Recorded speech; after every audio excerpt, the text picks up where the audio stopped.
familiar with your outstanding and creative contribution to the field of socio-emotional development in general and attachment theory and research in particular.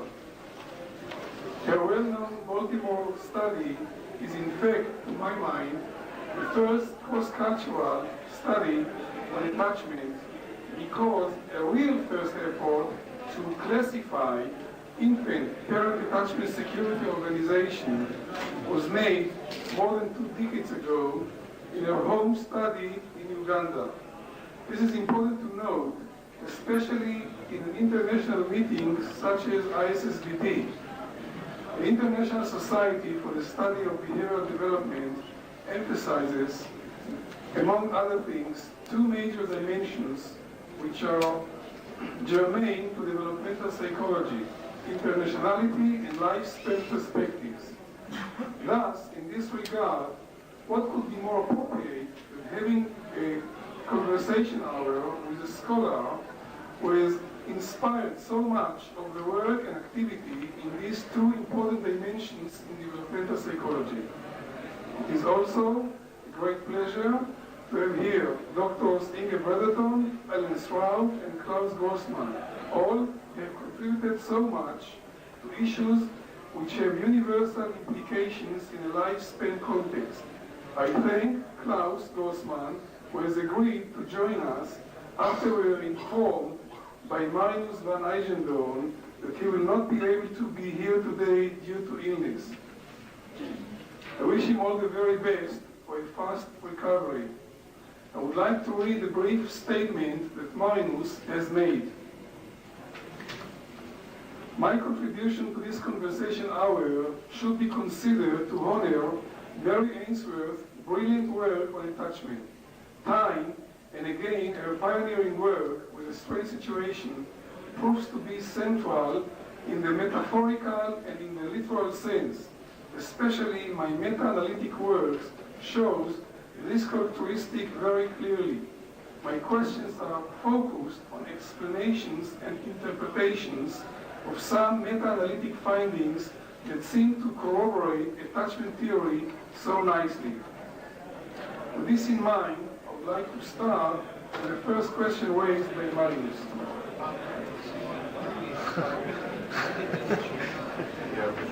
There are 5 chairs in front.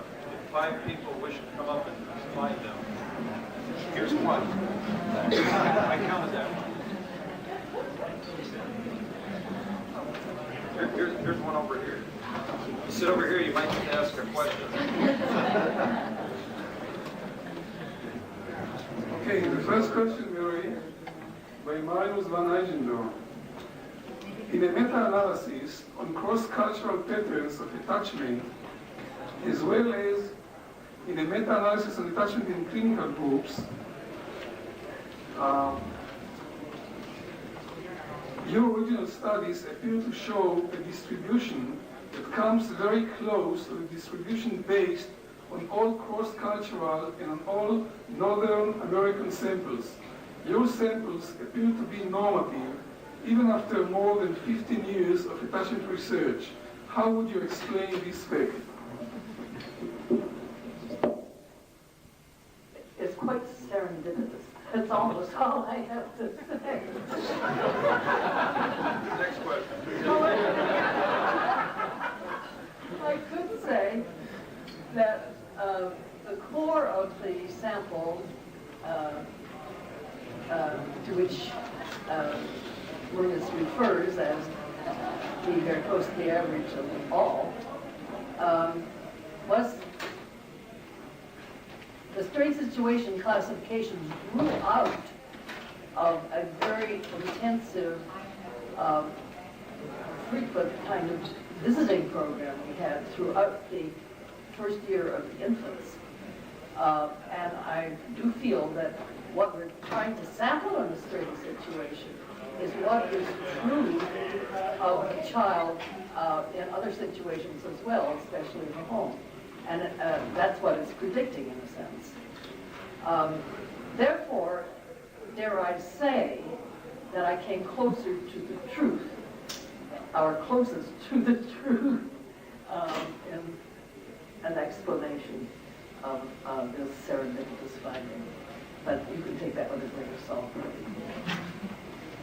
Okay, thank you. History plays an important role in many aspects of our life, and I guess attachment is no exception in this regard. And I would like Inge to lead a small discussion around these issues. Can you hear me if I shout? All right, I'll just speak loudly. All right. Many researchers believe that your use of naturalistic observations was entirely inspired by ethology. Are they right? Not all. When I first visited, or I shouldn't say visited, went to London and had the great fortune to get a job on John Bowlby's research team, I was enormously impressed with the work being done by Jimmy Robertson, who was using, and he didn't even think this was scientific, he was using direct observational methods, recorded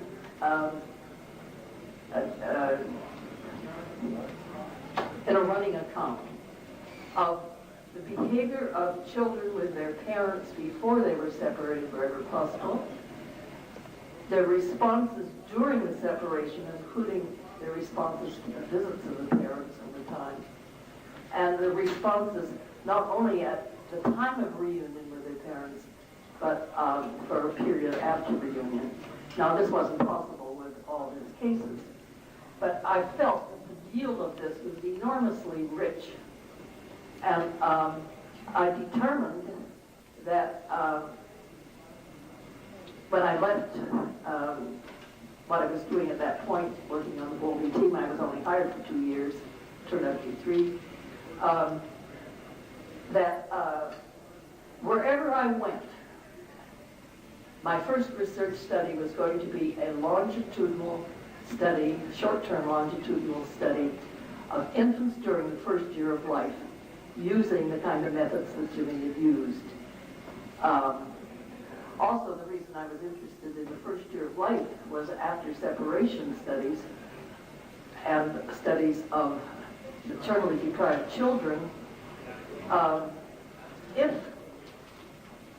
what goes on between an infant and its mother is so important that it doesn't happen if the infant doesn't have a mother figure, and if having established a bond with the mother, a traumatic, serious, major separation has so much adverse effect, what on earth does go on between a mother and her baby during the first year of life? And then Bowlby got interested in ethology. He'd always thought, however, that nothing was more important than real life experiences, and that's what we should be concerned with, not fantasies. At least not primarily fantasies, surely. And then when he discovered ethology, this seemed to fit in not only perfectly with his convictions of the importance of direct field observations, but it also fit in very, very well with his own clinical convictions about the importance of real life experiences. And it was a combination of these two that really turned it around for me. And when I went to Uganda, which was my first opportunity to do the stuff I was talking about, that's what I did.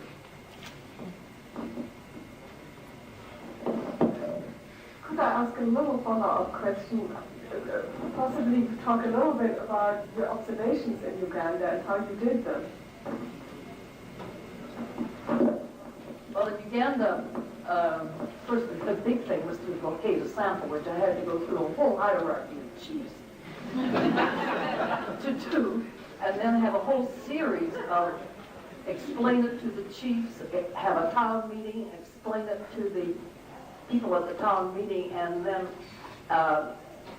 those that wanted to follow it up, I would visit their homes and explain it all over again. So just getting the sample set up was a major operation.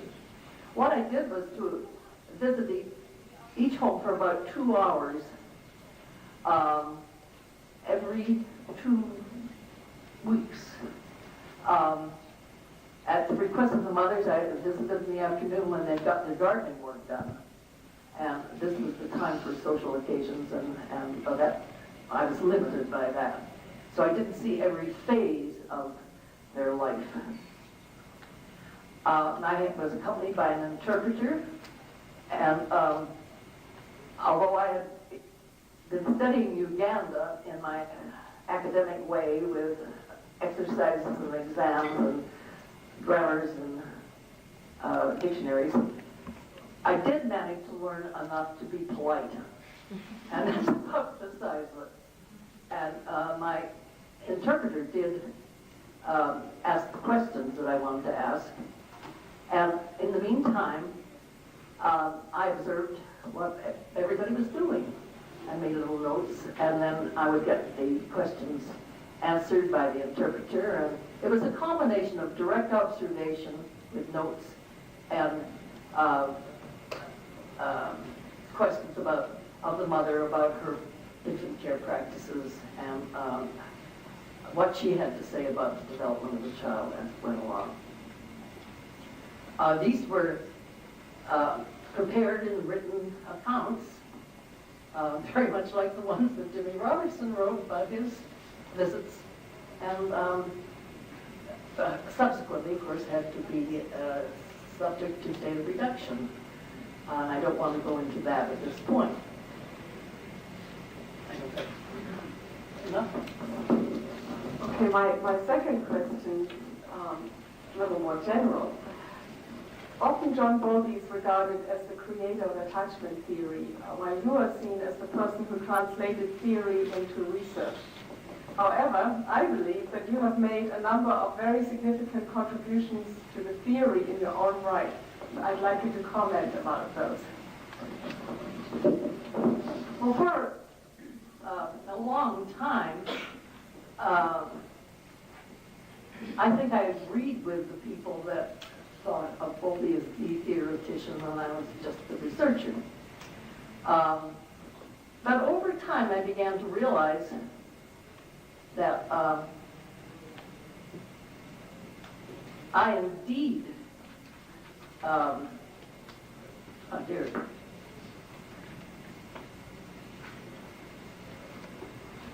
anyhow, I began to realize that I indeed had contributed to the theory. I think it was mostly Bowlby's response that led me to realize that this indeed was so. And I think probably the thing that I contributed most moment was the secure base, the concept of the secure base. And that I brought with me to London from my experience as a graduate student or even an undergraduate at the University of Toronto, where my mentor there was William Blotz, who had something he called security theory. Now, it differs from attachment theory in many, many ways. But the thing that I picked up, I think, as something that seemed most significant to me was the notion of a secure base. That, as Blotz put it, a child finds exploration potentially hazardous and frightening, and thus makes him insecure. And therefore he doesn't willingly explore out to understand the world any better unless he has a parent to whom he can return to get reassurance and comfort. Well, that is the essence of the secure base phenomenon. And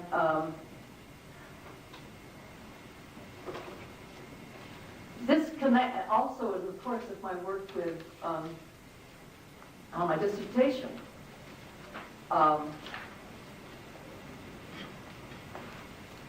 It was quite clear that security, insecurity covers a wide range, and that one can have different qualities, if you like, of or degrees of security and security, mixed up with some other variables that give qualitative nature. So, in a sense, I came up with patterns of security in my dissertation work that immediately, even during the Uganda study, it translated itself to patterns of attachment.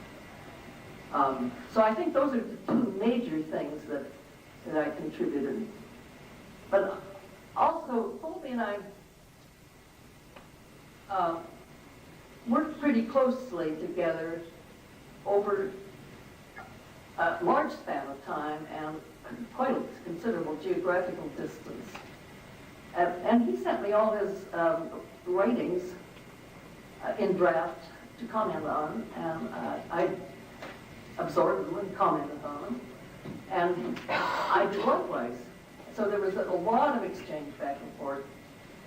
And we absorbed each other's thinking.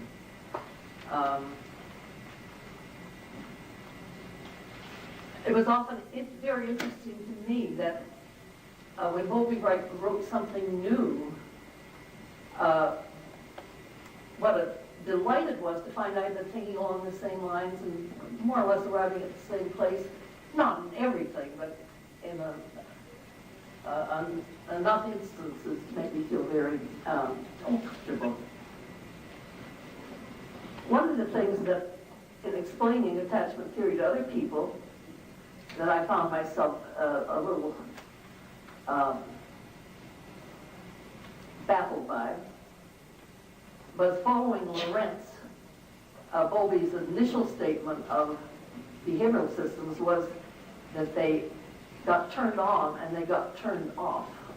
And this didn't seem to make an awful lot of sense about attachment, because the attachment system being a constantly monitoring system of accessibility to the attachment figure or figures never goes to sleep in a sense. It's always active to some extent. And so I found myself thinking in terms of level of intensity of activation of the theory, of the system. And this made a lot of sense in terms of conflict, that in resolving a conflict situation, it's the system that has the higher activation of two that dominates behavior. And when they're almost equally activated, then you get more conflict behaviors and so on. Nothing flattered me more than the first time I received a new copy of one of Bowlby's books, and he always wrote in his green ink and unmistakable hand a little acknowledgement. And the first time that he said, referred to our long and rich partnership. That pleased me more than anything else he could possibly have said. And that's what I think we wear in partners. Thank you, Mary. Now I guess we've got some historical perspective, which I believe is on par with other things that you can tell us. I'd like to move to the future and ask Ellen to lead a discussion about life span perspective. I don't need that. I'll talk very loud. I always do anyway. This is a wonderful opportunity, and the questions that I'm going to ask are a little self-serving because they're questions I'd like to know the answers to in terms of conducting my own work. The first one has to do, it's both a conceptual and methodological question having to do with how we conceive attachment at different ages and the implications for assessment. Is the attachment relationship fundamentally different at different developmental periods? In particular, are there features of infant caregiver attachments that are unique? And are there unique features at other childhood periods? If so, what would be the implications for assessment? Well, I do think that there are fundamental similarities of attachments at various ages. Maintaining a degree of proximity to attachment figures, I think, is one that goes the whole way through from infancy into old age. I think that the secure base phenomenon is something that is focal to the concept of attachment relationships at all ages. Not necessarily having found a secure base, but the need for a secure base, and the search for one if in fact one's attachment figures don't really yield it often enough. I think defensive maneuvers of one kind or another are characteristic of attachment relationships at all ages. I don't mean that all infants or all adults are equally defensive, but that this is a concept that is important. And the failure to have acquired or achieved a secure base or a secure an attachment figure that yields security, I think, leads to a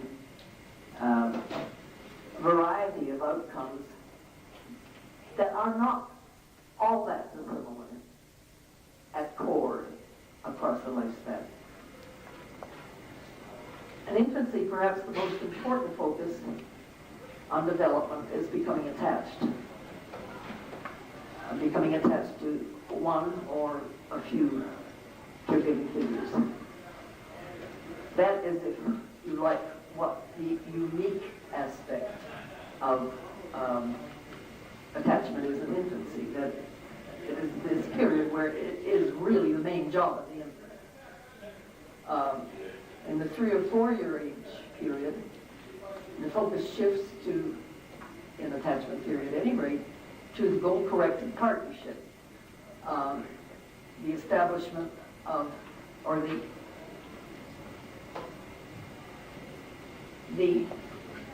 recasting the attachment relationship that's already been established to include perspective taking, improved communication, and negotiation of mutual plans, and a variety of other things closely related to these. And did you ask me? If it's a good question, yes. No, you didn't ask me about, yes, the implications for assessment. And I think that these must be taken account of in devising methods of assessment of attachment at other ages. It just so happens that the strange situation got right at the core, I think, of what we mean by attachment. But I don't think that all the other assessment techniques that have been attempted for other ages do get at the things that make the preschool age, for example, sort of the unique thing of establishing this communication, being able to see things from the partner's point of view, and this making a difference in achieving mutual understanding and mutual mutually acceptable plans. If we get around to devising an assessment of attachment in adolescence, I'm sure one has to take into account some hormones and their effects. And I don't think anyone has really tackled that yet.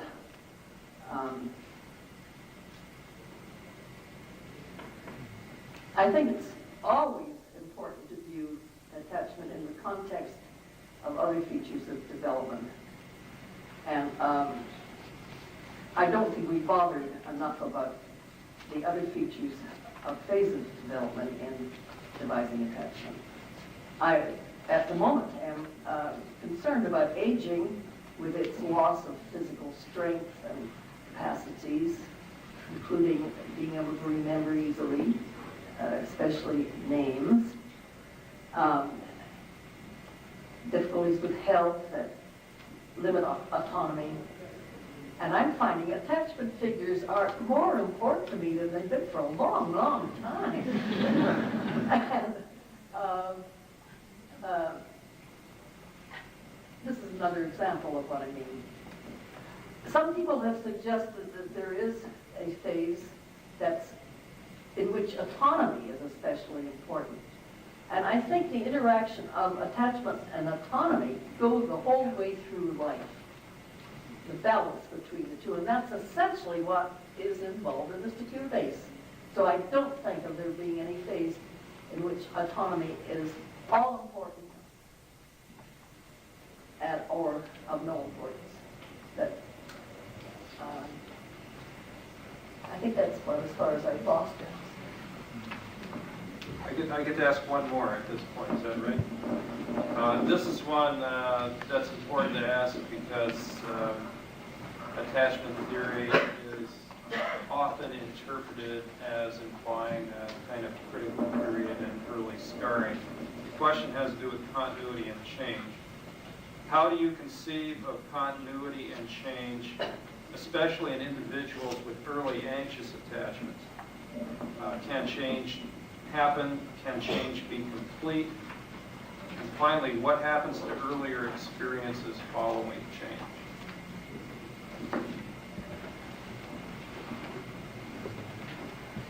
Well, for some reason or other, my first thoughts about change, especially of anxious attachment change, the category that Mary Ainsworth discovered or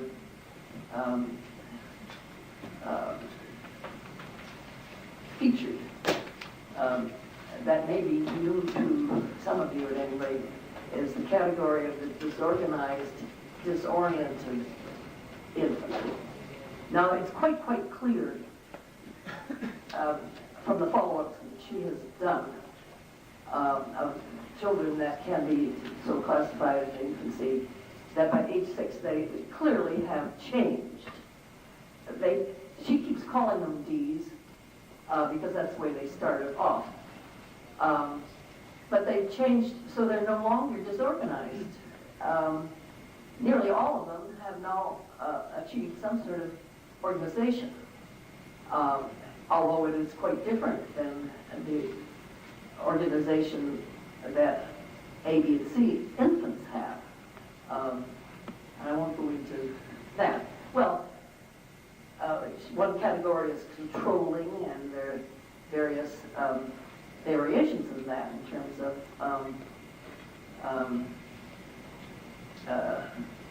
punitive controlling or caregiving as a controlling pattern. And sort of compulsive caregiving, if you like. My friend Pat Crittenden here in the front row has also discovered among children that most clearly were very upset and disorganized, insecure as babies, that they may be compulsively compliant as preschoolers. And she also suggests that children that might be classified according to the main standards, as disorganized at infancy, may, as preschoolers, have alternative strategies to suit different situations in which the attachment figure is being interacted with. Infant disorganization also can disappear. I'm quite convinced it can be a temporary thing. For example, there can be disorganization in infancy after a rather traumatic separation that by a later age clearly can disappear altogether, the effects of this, depending on how the mother has responded to the child's disorganization at the time. That some avoidant insecure babies can become anxiously resistant, I think has been demonstrated. And the reverse of anxiously avoidant babies, anxiously resistant babies becoming avoidant sometime later. I think that these things can be understood. A's can become C's if their defenses break down. And we did a study in which the strain situation was given 2 weeks apart at age 50 and 52 weeks. And all our A's were classified as B's. It wasn't that they weren't avoidant anymore. It was that in the course of the strain situation, their avoidance was overshadowed by proximity seeking and contact seeking, and therefore perhaps they were misclassified, but nevertheless they certainly seemed to cease to be avoidant. I think that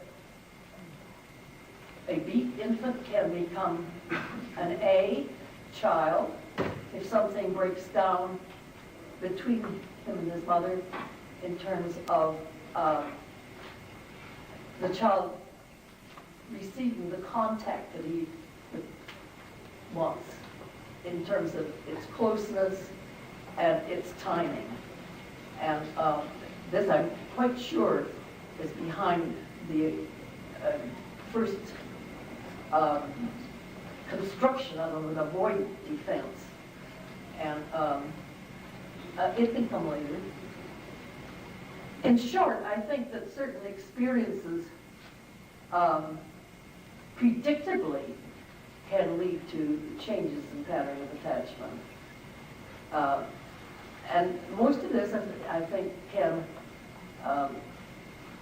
and should focus on changes in the mother's behavior that change the nature of her interaction with the child sufficiently to make the difference. But I'm also quite sure that as we go on through the lifespan, that there are certain catastrophic things that can happen that people never really get over. They may partially overcome them, but perhaps never entirely regain the security they may have had before. And likewise, I'd like to believe that something similar can happen in terms of an enormous improvement in the way one looks at the world. And I think I'll reserve that one for later discussion. Klaus, would you like to read some wishes about the lifespan ideas? Oh, yes. Thank you, Mary. I was actually originally wanting to ask you what you would have done if you had had an opportunity to go back to your Baltimore sample, what you have looked for, but I'm trying to phrase it a bit more general.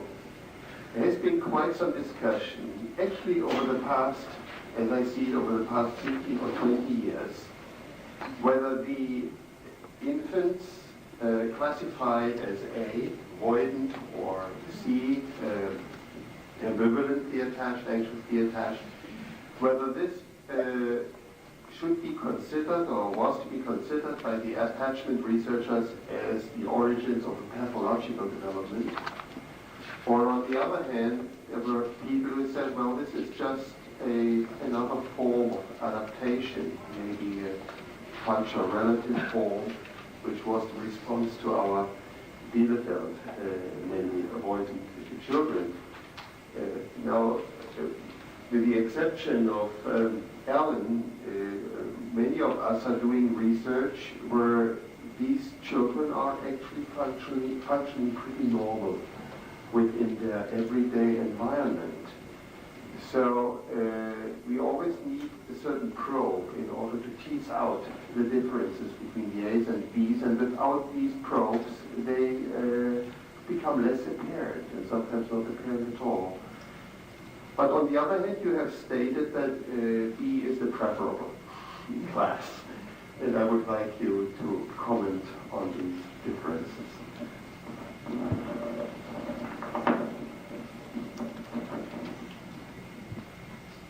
I think that the main difficulty an avoidant child has to carry with him or her is finding it very difficult to establish and to maintain closeness with other people, and to communicate their feelings and establish a goal-corrected kind of exchange of meaningful information. And now, I think this is a handicap. And I think that, of course, some people have more difficulty than others. But I quite agree that there are people that I think of as having started off as with an avoidant defense that are certainly competent people who make their way through life pretty successfully. They get married, they have children, and don't seem to be limited by this very much. Maybe their wives feel that they like to be closer, maybe their kids feel that they like freer communication, but, you know, on the whole, they look like pretty contributing citizens.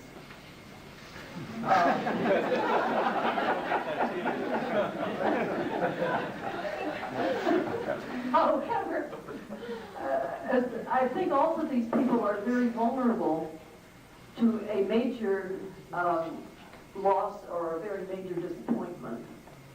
And Bowlby has covered this, I think, in volume 3. What's he call it? It's a phony kind of independence these people have, that they don't want to be helped, or at least they say they don't want to be helped. They pride themselves on being independent and not beholden to anybody, not dependent on anybody, and then some major loss comes along or major disappointment, and they crack. Underlying this seems to be the capacity for quite serious depression. So I think there's always a flaw in someone that maintains this kind of defense that started off as avoidance of closeness and intimacy. However, I think one of the nicest things that is implicit in Mary Ainsworth with the adult attachment interview is her discovery that a very significant minority of those that are classified as secure as adults have had experiences as children that would certainly have made them classifiable as insecure in childhood.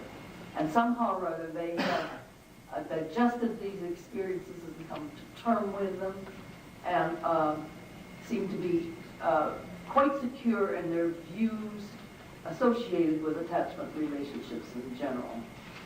And these are the children that happily Mary found, even though they themselves were insecure undoubtedly as infants, are able to provide the kind of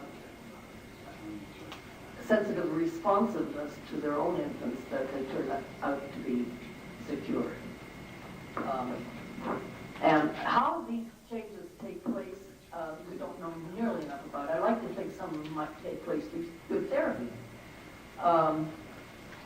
It's also possible that as an individual reaches adulthood, that they're capable of metacognition that makes it possible for them to rework their internal models and come to terms with them that way, even without help.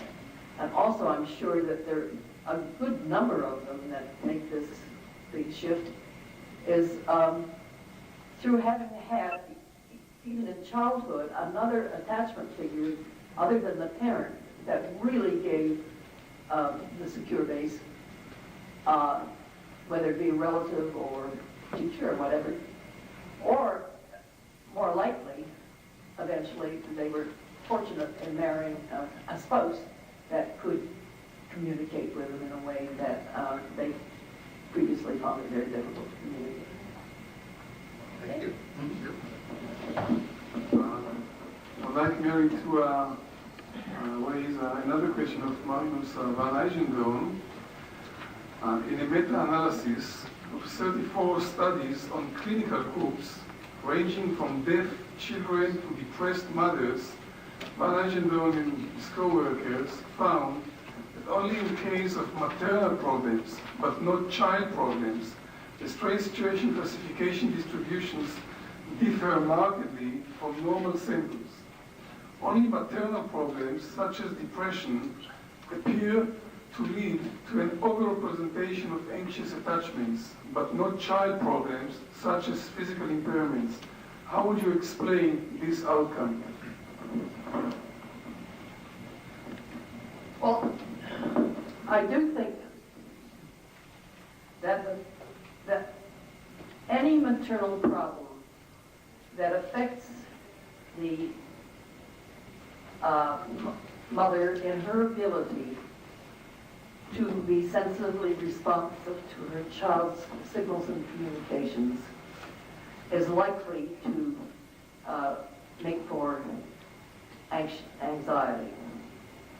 On the other hand, I think a mother who is really good at sensing what her child is communicating and responding appropriately to it,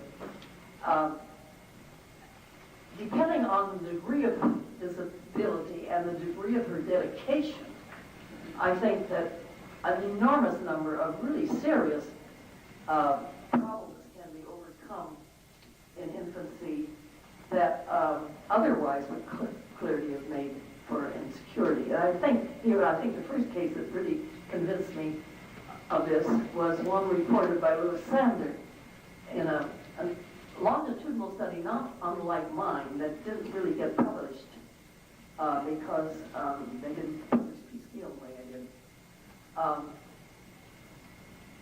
did. This was a child who was born brain damaged. The mother was considered at high risk as a mother because of her own very horrible experiences in childhood. But apparently the mother decided that she was going to do it entirely different than her parents had done it, that her child was really going to get good mothering. And so she wasn't put off by this baby's rigidity in being held, by his inability to absorb 1 ounce or so of food at a time, his constant crying because he was almost constantly hungry within a short period after feeding and so on. She had a lot to cope with, and she nevertheless was very devoted and responsive. And by the during the first year, this child was clearly retarded in development. This became less and less so until in a follow-up at age 6. It was perhaps one of the most normal children in the sample in terms of IQ, schoolwork, and in terms of also good relationships with parents. And that's a pretty convincing tale. Then I'm thinking also of studies that are being done now by my colleague Bob Marvin and his team, who have been studying research, who have been researching quality of attachment in children with cerebral palsy. And you might expect these cerebral palsy children more of them to be insecure than you find in an unimpaired sample. This is not so. They are just as secure, at least as many of them are secure as their normal counterparts. And again, it seems to be very much the rest on the kind of interaction the mother has and with the child and her ability to meet his needs and needs and desires. Relating to attachment. Don't give a baby absolutely everything he wants as a matter of a sense of responsiveness, but give him what he needs and wants relating to attachment.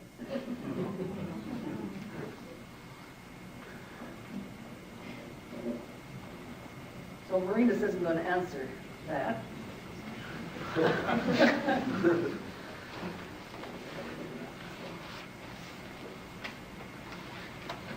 Yeah, I think this business of depression, I think depressed mothers do tend to be very unusually unresponsive. And that's the reason that this is struggling particularly. I'm sorry, could you repeat that comment, please? That depressed mothers? Could I repeat that? I'm sorry. Marina noticed that there was a particular problem with depression, that if mothers were depressed, the children were very apt to be insecure. Well, I think depression is certainly a state in which one tends to be unresponsive, rather more than almost anything else I can think of. So it's no surprise that children of depressed parents tend to be insecure.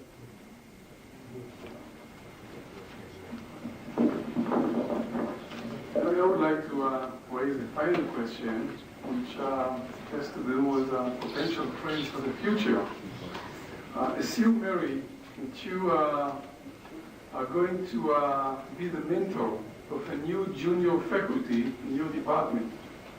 She just got her PhD here in Minneapolis under the supervision of Ellen Sroufe. Thus, she can do well, very well, in a wide range of issues around attachment research. Also, she has just completed a postdoc fellowship with Mary Main, so she has been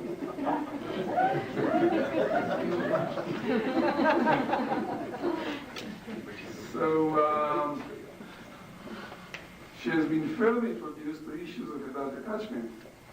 In sum, she is a well-trained young scientist having a solid knowledge and skills in the field. What kind of new direction would you like her to take? What kind of work would give you a great deal of satisfaction? Well, as long as no one interprets this as me crying out to be a mentor of even a person of that caliber at this stage of my life, I would say that under such hypothetical circumstances, I would certainly emphasize the importance of continuing to explore the field of attachment beyond infancy through various phases of the lifespan, and to do this not only through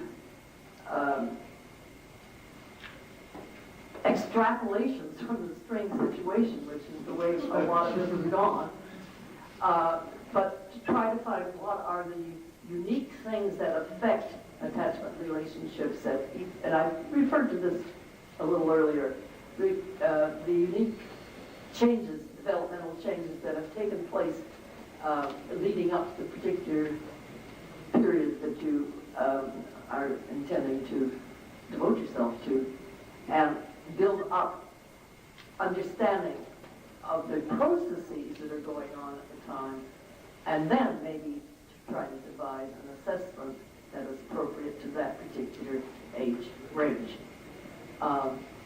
And this opens the field to, about 50 such students.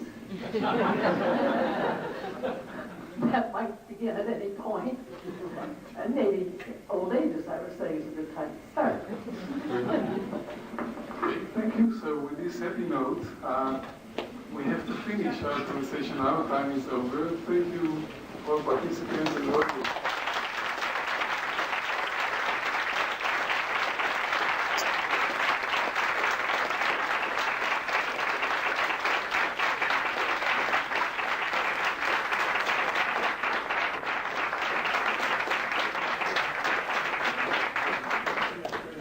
Don't let me keep all that up.